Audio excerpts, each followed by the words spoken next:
জান্নাতের দরজা খুলে যাবে। রাতের বেলা খাওয়াবেন, দিনের বেলা দুনিয়ার বড় অলি হইল কিন্তু জান্নাত পাইবা না রে ভাই। বুখারীর বর্ণনায় বনি ইসরাইলের ওই যে এক জুরাইজ নামে আল্লাহর ওলির ঘটনা বুখারীর কিতাবে উঠাইয়া বিশ্ববাসীরে জানাইয়া দিছে, সাবধান, জুরাইজের মতো এত বড় আল্লাহর ওলি যার তাহাজ্জুদ কাজা হয় না। মার কথা না মানার কারণে আল্লাহ পাক মায়ের বরদোয়া পালাইয়া আল্লাহ পাক এত বড় জুরাইজের বেশ্যা নারীর সাথে তার ইজ্জত প্যাম্পার করে দিছে, ইজ্জত শেষ করে দিছে। সাবধান সাবধান। আল্লাহর নবী বলে, সালাসাতুন মুস্তাজাবাতুন, তিনটা দোয়া দুনিয়ার জমিনে কবুল হয়ে যায়, সরাসরি আরশে আজিমে পৌঁছা যায়। একটা হলো মা বাবার জন্য সন্তানের দোয়া। আম্মা জান বড় শিক্ষিত হওয়ার দরকার নাই, আব্বা জান বড় সাহিত্যিক হওয়ার দরকার নাই। মা বাবা যেই গ্রামের যেই মূর্খ মানুষই হোক না কেন, তার বাসায় যদি মুখটা ফুটায় তোমার জন্য দোয়া করে আরশে আজিমে দোয়া চলে যাবে। আবার মুখ ফুটায় বলার দরকার নাই, অন্তর থেকে যদি সন্তান তোমার জন্য, আল্লাহর বান্দা মা বাবার মুখ থেকে বের হওয়ারও দরকার নাই, অন্তরেও যদি তোমার জন্য বদদোয়ার শব্দ উচ্চারণ হয়ে যায়, তোমার জন্য আল্লাহর তৈরি জাহান্নাম রেডি। কারণ নবী আমার জানা দেয়, রিদার রাব্বি ফি রিদাল ওয়ালিদি ওয়া সাখাতার রাব্বি ফি সাখাতাল ওয়ালিদি।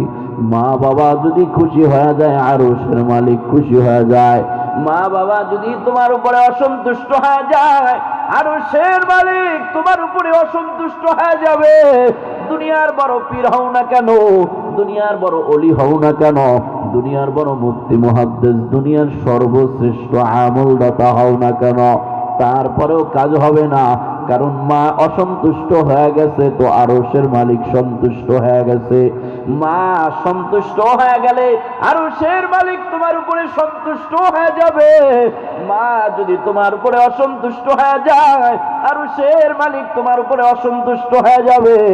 এজন্যই নবী আমার বলে দিয়েছে, ইন্নাল জান্নাতা তাহতা আকদামিল উম্মাহাত। মা বাবার পায়ের নিচেই তোমার বেহেশত। মা বাবার খেদমত করেই তোমাকে জান্নাত কামাই করে নিতে হবে। কেমনে জান্নাত কামাই করবা?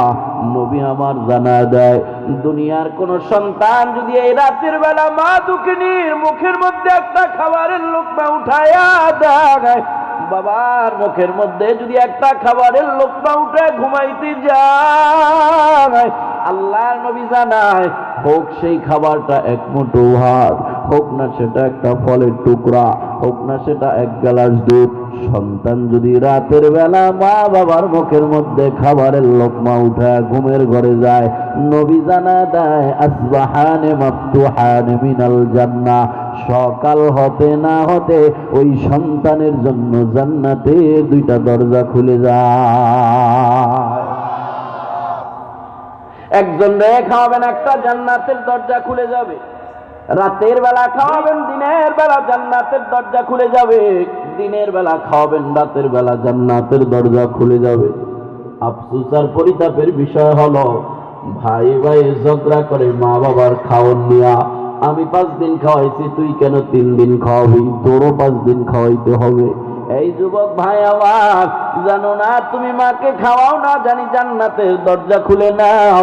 তুমি বাবাকে খাওয়াও না জানি জান্নাতের দরজা খুলে নাও। হয় তোমার মরণ রাতে হবে, হয় তোমার মরণ দিনে হবে। 24 ঘন্টার কোনো একটা সময় তো তোমার মরণ হবে।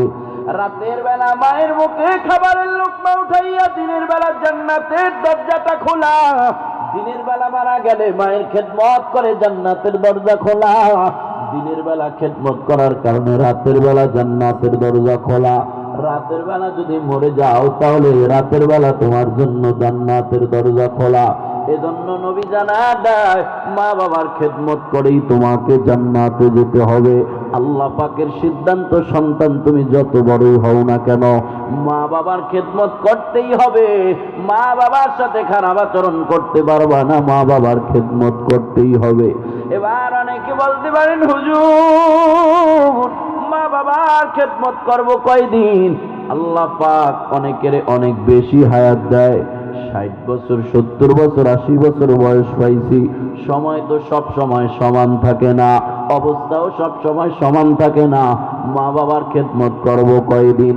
আল্লাহ পাকের আগের সিদ্ধান্তের বেলায় যেমন হুকুম, আল্লাহ পাকের ইবাদত করবেন কয়দিন? মাশাআল্লাহ, আল্লাহ পাকের ইবাদত করব কয়দিন? মা বাবার খেদমত করব কয়দিন? সন্তানের জীবন আছে যতদিন। কার জীবন? সন্তানের, মা বাবার না। সন্তানের জীবন আছে যতদিন, ততদিন সন্তান মা বাবার খেদমত করবে। এবার ময়দান থেকে অনেক সন্তান প্রশ্ন করতে পারেন, হুজুর আপনার এই কথার উপরে তো আমল করা সম্ভব না। আপনি বলেছেন সন্তানের জীবন আছে যতদিন, সন্তান মা বাবার খেদমত করবে ততদিন। আমরা অনেক হতভাগা পোড়া কপাল সন্তান আছি গো হুজুর। বাড়িতে যায়া চাইলেই মায়ের মুখে খাবারের লোকমাটা উঠাতে পারবো না। মন চাইলেই বাবার মুখে খাবারের লোকমাটা উঠাতে পারবো না হুজুর। কারণ আমাদের আগেই আমাদের মা বাবা দুনিয়া থেকে চিরবিদায় হয়ে গেছে। সোনাবটেক পাড়া কবরস্থানে চলে গেছে, আমাদের আগেই তো তারা বিদায় হয়ে গেছে। তাইলে আমাদের জীবন আছে ঠিক, কিন্তু মা বাবার জীবন নাই। কেমনে আমরা মা বাবার খেদমত করব? আপনাদের মতো একজন এতিম আনসারী সাহাবী নবীর দরবারে আইসা নবীকে বলে, ও নবী আমার, আমি আপনাকে একটা প্রশ্ন করতে চাই। নবী বলে, সাহাবী কি প্রশ্ন করতে চাও? নবী অনুমতি দেওয়ার পর সাহাবীর চোখ দিয়ে শুধু পানি পড়তেছে, সাহাবী শুধু কান্না করতেছে। এই সাহাবী কেন রে কান্দ? অনুমতি দিলাম প্রশ্ন করার জন্য, এরপরেও কেন কান্না করো? নবীর সাহাবী কান্না মাখা কণ্ঠে ডাক দেয়া কয়, ও নবী আমার, আমি একটা মা হারা বাবা হারা সন্তান গো নবী।